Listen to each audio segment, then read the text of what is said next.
धुळे जिल्ह्यातील गाजलेल्या रावसाहेब पाटील आणि वैभव पाटील या दुहेरी हत्याकांड प्रकरणात जिल्हा व सत्र न्यायालयाने ऐतिहासिक निर्णय दिला आहे। या प्रकरणात 11 आरोपींना दुहेरी जन्मठेप शिक्षा सुनावण्यात आली असून एका आरोपीची निर्दोष मुक्तता करण्यात आली आहे।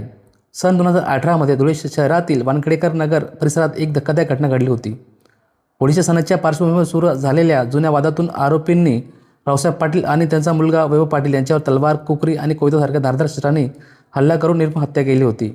या प्रकरणी पश्चिम देऊळ पोलीस ठाण्यात आरोपींवर भादवी कलम 302, 307, 341, 201, 120(ब), 109, 143, 147, 148 व 149 आदी कलमांन्वये गुन्हा दाखल करण्यात आला होता। तपासानंतर हा खटला जिल्हा व सत्र न्यायालयात चालला। खटल्यादरम्यान एकूण 32 साक्षीदारांची साक्ष नोंदवण्यात आली। तसेच घटनास्थळाचे पंचनामे, शस्त्रजप्ती, मोबाईल कॉल रेकॉर्ड आणि वैद्यकीय पुरावे न्यायालयात सादर करण्यात आले। सर्व पुरावे आणि साक्षीदारांचा विचार करून जिल्हा व सत्र न्यायाधीश जयश्री पुलाटे यांनी हा महत्त्वपूर्ण निकाल दिला आहे। या निकालानुसार 11 आरोपींना भादवी कलम 302 सह 149 अंतर्गत दोषी ठरवत दुहेरी जन्मठेप आणि 10,000 रुपयाचा दंड सुनावण्यात आला आहे।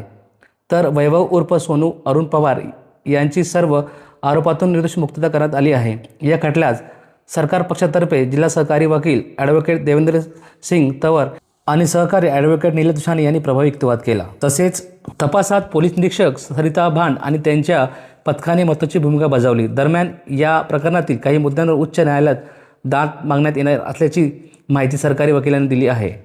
दिनांक 8/6/18 रोजी देवपूर येथील वानखेडकर नगरजवळ बोरसे नगर होते, त्या ठिकाणी मयत रावसाहेब पाटील व त्यांचा मुलगा वैभव पाटील यांच्यावरती बाजीराव पवार यांच्या सांगण्यावरून कट रचण्यात आला होता आणि त्यानुसार दोघांची निर्गुण हत्या करण्यात आली होती।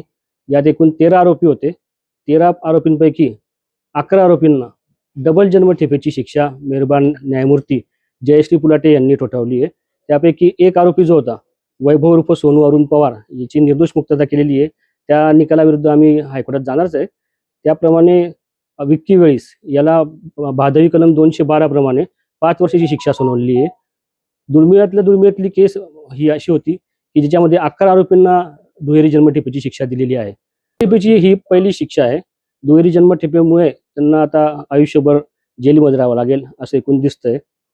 ज्या संघर्षासाठी तुम्ही लढत होता, हो, ती घटना ही कुठल्या ठिकाणी झाली आणि त्या घटनेचं ती घटना 8/6/2018 रोजी वानखेडकर नगर जवळ जे बोरसे नगर आहे तिथे जो आरोपी जयराज पाटील आणि ऋषिकेश पाटील यांच्या घराच्या बाहेर झालेली होती।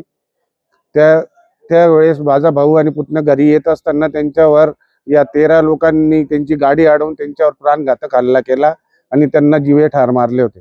नेमकं जीव ठार मारण्याचं कारण काय होतं? जीवे ठार मारण्याचं कारण असं होतं की बाजीराव पवारचा जो पुतण्या आहे राजेश पवार हा 2015 मध्ये इलेक्शनसाठी उभा होता बाळापूर गावाच्या याच्यात, आणि त्यांच्या विरुद्ध त्यांचाच पुतण्या सुमित पवार हा त्या इलेक्शनला उभा होता।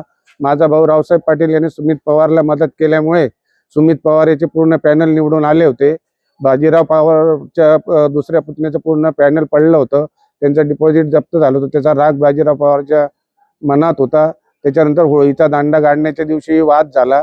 हे दोघी दिवसांचा वाद डोक्यात ठेवून त्याने या 13 लोकांना हाताशी धरून त्यांना चिथावणी देऊन कट रचून ही घटना घडवून आणली। आज तुम्ही सत्र न्यायालयाने जो त्यांच्या संदर्भात निर्णय दिला, काय वाटतं तुम्हाला तो निर्णय? मला मी त्या निर्णयाशी पूर्णपणे समाधानी आहे। जरी 2 लोक सुटलेत तरी मला त्याची खंत वाटते, परंतु त्याच्यासाठी मी उच्च न्यायालय औरंगाबाद येथे दाद मागणार आहे। किती वर्ष झाले या खटल्याला किती वर्ष झाले आणि कुठले जे ॲडव्होकेट आहेत ते हे केस लढत होते? या खटल्याला आज बरोबर 8 वर्ष पूर्ण झालेत। रमजान महिना आता चालू आहे। रमजान महिन्याच्या 23व्या रोजाला ही घटना घडली होती आणि आज याच्याप्रमाणे 22वा रोजा आहे रमजानचा, आणि आजच या केसचा निकाल आला आहे। त्या हिशोबाने 8 वर्ष मला या निर्णयाचा दाद मिळण्यासाठी लागली। या संदर्भात कुठले जे ॲडव्होकेट याच्यात आम्हाला जिल्हा सरकारी वकील माननीय तंवर सर यांचे आणि निलेश दुसाने सर यांचे मार्गदर्शन लाभले। त्यांनी संपूर्ण केस अतिशय चांगल्या पद्धतीने हाताळली व कोर्टाच्या निदर्शनास सगळे आरोप आणून दिले व आम्हाला न्याय मिळवून दिला।